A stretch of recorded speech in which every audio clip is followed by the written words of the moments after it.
अस्सलाम वालेकुम वरहमतुल्लाहि वबरकातुहू। उम्मीद है आप सब बखैर आफियत होंगे। तो हमारा जो आज का अभी जिसमें मैं बात करूँगा वो है हमारा उर्दू लिटरेचर सेमेस्टर फर्स्ट का। तो इसमें कुछ चंद अहम ज़रूरियात जो हैं जो आपको दी हुई हैं, तो ये तदरीसी अमल में आपको लिखा जा रहा है कि आपने कौन कौन से फार्मेलिटीज़ को अपनाना है ताकि आपका जो पेपर है या आप जो पढ़ोगे वो ये कुछ चंद अहम हिदायत हैं वो जो आपने दी हुई है। तो इस अकॉर्डिंगली जब बात करेंगे हम, तो आगे हमारा जो सिलेबस है इसके अकॉर्डिंग बात करते हैं, तो यहाँ से आप लोगों को पता चलेगा कि हमारे लिए इम्पॉर्टेंट क्या चीज़ बनती है। तो यूनिट फर्स्ट जो है, यूनिट फर्स्ट से शायरी के बुनियादी खूबियाँ, वज़न, काफ़िया, रदीफ़ का अमल। तो यहाँ से आप रदीफ़ को पढ़ लीजिएगा। गज़ल की सिनफ़ी शनाख्त, गज़ल की बुनियादी तारीफ़, हिदायत, मतला, मक़ता, हुस्न मतला और गालिब मौज़ू। तो यहाँ से हुस्न मतला को पढ़ लेना अच्छे से। तो जिन जिन पे मैं मार्क करूँगा वो बहुत ज़्यादा इम्पॉर्टेंट है। उर्दू गज़ल का आगाज़, उर्दू गज़ल की इब्तिदाई दक्कन और शुमाली हिंद में। तो इसको जब पढ़ते हैं तो यहाँ से आपके लिए जो ज़्यादा इम्पॉर्टेंट है, यहाँ जो बनता है वो आपका इम्पॉर्टेंट जो है वो है आपका मीर। ये मीर तकी मीर होगा यहाँ पर, और गालिब है इकबाल, फैज़। तो इनमें से सबसे ज़्यादा इम्पॉर्टेंट जो है वो आपके पास यहाँ बनता है मीर और गालिब। वली दाखनी की हयात गोई पे जो बात करनी है, इसमें से आप इसको आप स्किप कर सकते हो। इसके बाद मीर तकी मीर जो है, मीर तकी मीर के बारे में आपने हयात गोई पढ़ना है, यानी कि इसकी हालात ज़िंदगी जो है उस पर नोट डेफिनेटली आता है हयात ज़िंदगी पे, कि इसकी जो शायरी है, पता पता बूटा बूटा हाल हमारा जाने है, तो इसको पढ़ लेना आप शायरी को। उसके बाद है गालिब की हयात गोई। गालिब के बारे में जब बात आई है तो गालिब के बारे में इसने बात की है, शायरी उसकी है, लेकिन गालिब की आप शायरी पढ़ लेना। गालिब तो इसको हयात ज़िंदगी के बारे में तकरीबन नहीं पूछेंगे, गालिब की हयात ज़िंदगी, लेकिन उसकी शायरी बड़ी अच्छी है, शायरी को पूछ सकते हैं। यहाँ पर कन्फ्यूजन के लिए हैदर अली आतश की हयात ज़िंदगी बोल सकते हैं, क्योंकि सब लोग तो इसका यही रहेगा कि गालिब के ऊपर हयात ज़िंदगी पढ़ेंगे, लेकिन इसके डेफिनेट में आपको यहाँ हैदर अली आतश आ सकता है।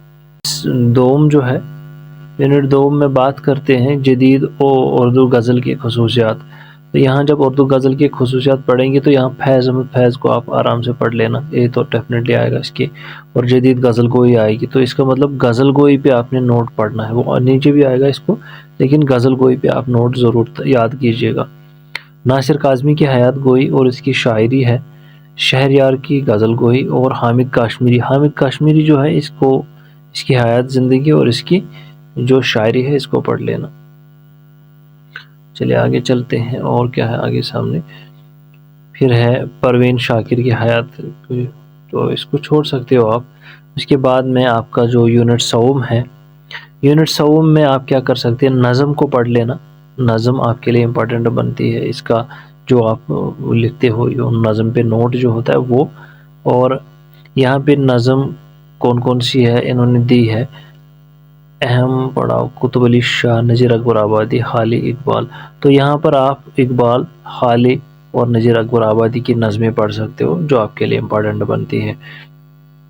फिर है खाली की हयात सानी, तो खाली की हयात ज़िंदगी जो है उसको याद कीजिएगा। फिर है यूनिट 4 जो आपका है जदीद उर्दू नज़म, फ़ान, मौज़ूआत और मुख्तलिफ हैयत नज़म, पाबंद नज़म, नज़म मोरा, आज़ाद नज़म। तो इनमें से आप नज़म को अच्छे से पढ़ लेना, तो आपको आ जाएगा ये इकबाल की हयात और नज़म निगारी। तो इस पे भी आप इकबाल की हयात और नज़म निगारी पे आप पढ़ लेना कुछ थोड़ा सा, तो ताकि आपका ये क्लियर हो जाएगा ये। उसके बाद है आपका जोशमली आबादी, इसको आप स्किप कर सकते हो। इसके बाद फैज़ अहमद फैज़ की नज़म निगारी फिर से पढ़ लेना यहाँ पर, और हकीम मंजूर की इसको स्किप कर सकते हो। तो ये रहा हमारा सेमेस्टर फर्स्ट का उर्दू का जो है, तो इसका मेन जो है इम्पोर्टेंट वो ये है। उम्मीद है ये चीज़ें आपको बड़ी अच्छी कारआमद होंगी, तो इनसे आपको बड़ा अच्छा फ़ायदा मिलेगा। थोड़ा सा थारो रीडिंग जो हमने स्किप किया है उसको थारो रीडिंग कीजिएगा।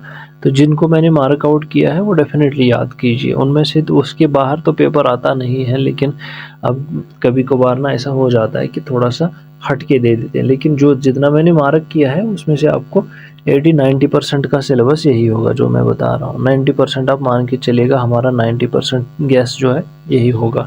سو guys till then take care, good bye, bye.